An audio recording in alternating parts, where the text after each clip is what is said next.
Imagine a man, chained in a freezing dungeon, his body broken, his spirit tested beyond what any human should endure.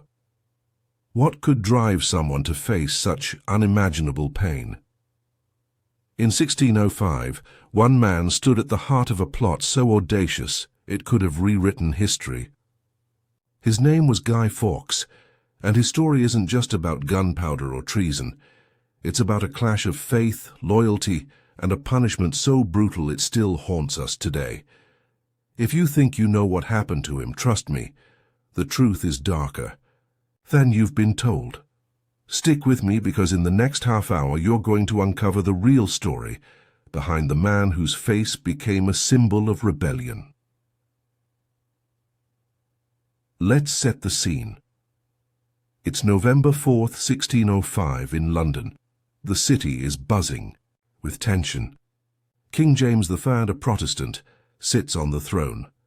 But the country is a powder keg of religious conflict. Catholics, oppressed and marginalized, are desperate for change.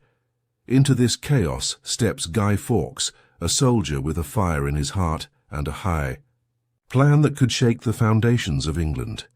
But who was this man before he became the face of the gunpowder plot? Born in 1570 in York, Fawkes was a Catholic in a Protestant-dominated England. His family felt the sting of religious persecution early on. By his teens, he'd seen friends and neighbors stripped of rights, fined or worse for their faith. This wasn't just politics, it was personal. Fawkes wasn't born a rebel, but the world around him shaped one. At 21, he left England to fight for Catholic Spain against Protestant forces in the Netherlands. This wasn't a desk job. Fawkes was a soldier, skilled with explosives, hardened by war. He earned a reputation for courage and loyalty, but also for a quiet intensity. By the time he returned to England in his 30s, he was a man ready to risk everything for his beliefs. That's when he met Robert Catesby, the mastermind of the gunpowder plot. Catesby had a vision: blow up the House of Lords during the state opening of Parliament, kill the king, and spark a Catholic uprising. It was a plan so bold it bordered on madness. Fawkes, with his explosives expertise, was the perfect recruit. Picture this: a group of conspirators meeting in shadowy taverns, whispering about barrels of gunpowder and a new future for England. Fawkes wasn't the leader, but he was the linchpin. His job? Guard the 36 barrels of gunpowder hidden beneath the House of Lords. For months the plotters worked in secret, dodging suspicion, moving the barrels into place. The plan was set for November 5th, 1605. But here's where things get messy.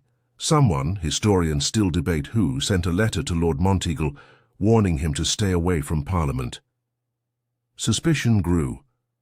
Late on November 4th, guards searched the cellars, and there in the flickering torchlight they found Guy Fawkes, standing by the barrels ready to light the fuse. What would you do in that moment? Your life's work, your beliefs, everything you fought for, caught in an instant. Fawkes didn't run. He gave a fake name, John Johnson, and claimed he was just a servant. But the guards weren't buying it. They arrested him on the spot, and that's when his real ordeal began. The king himself ordered Fawkes interrogated. This wasn't a polite Q&A. This was the Tower of London, a place where truth was extracted through pain. To understand what happened next, we need to step into the grim reality of 17th century justice. Torture wasn't just legal, it was expected for traitors. And for a plot as shocking as this one, the authorities wanted answers. Fast. Fawkes was taken to the Tower's dungeons, a labyrinth of damp stone and despair. The first stage was the gentler interrogation. Questions, threats, maybe a few slaps. Fawkes held firm, giving nothing but his alias. But King James wasn't playing games. He authorized the use of harsher methods. That meant the rack, a device that stretched the body until joints popped and muscles tore. Imagine the sound of creaking wood, the screams echoing off stone walls. Fawkes endured this for days. His signature on early confessions is bold, defiant. But by the third day the pain was winning. His later signatures are shaky, barely legible, a testament to what his body was enduring.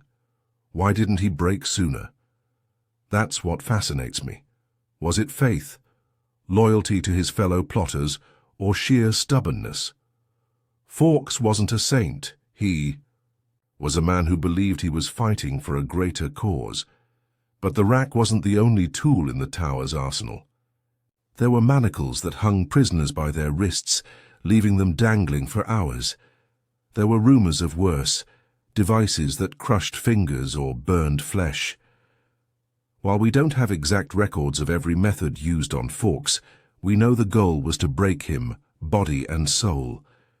And yet, for days, he gave them only scraps, protecting his co-conspirators as long as he could. Let's pause for a second. Imagine you're Fawkes. You're in agony, betrayed by a letter, facing a king who wants you dead. Your plan has failed. Your friends are in danger and every moment is pain. What keeps you going? For Fawkes, it might have been the hope that his silence would buy time for the others, but time was running out. By November 7th, the pain was too much. He started naming names: Catesby, Thomas Percy, others. The confessions poured out, not because he wanted to betray them, but because no one could withstand that torment forever. The authorities got what they wanted: a list of conspirators to hunt down. The gunpowder plot was unraveling, but Fawkes's story was far from over. The other plotters, now on the run, faced their own grim fates. Catesby and several others died. In a shootout at Holbecher House, their dreams of rebellion shattered. Those who survived were rounded up, tried and sentenced to death. But Fawkes, as the man caught red-handed, became the face of the plot. To the public, he wasn't just a traitor. He was a monster, a symbol of everything they feared. The government wanted his punishment to send a message: this is what happens when you challenge the crown. In January 1606, Fawkes and the surviving plotters faced trial.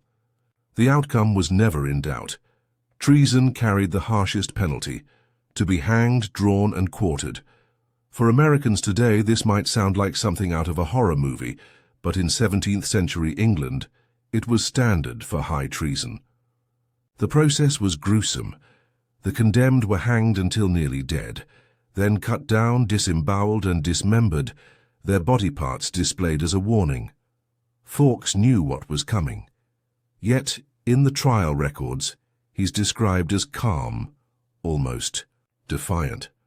Was he resigned to his fate, or was he still clinging to his cause? Let's talk about that day, January 31st, 1606. A crowd gathered in London's Old Palace Yard, buzzing with anticipation. Public executions were like theatre back then, a mix of horror and spectacle. Fawkes was the last to face the gallows. His body, weakened by weeks of torture, barely held him upright. The crowd jeered, but some accounts say there was a strange respect in the air. This was a man who dared to challenge a king, after all.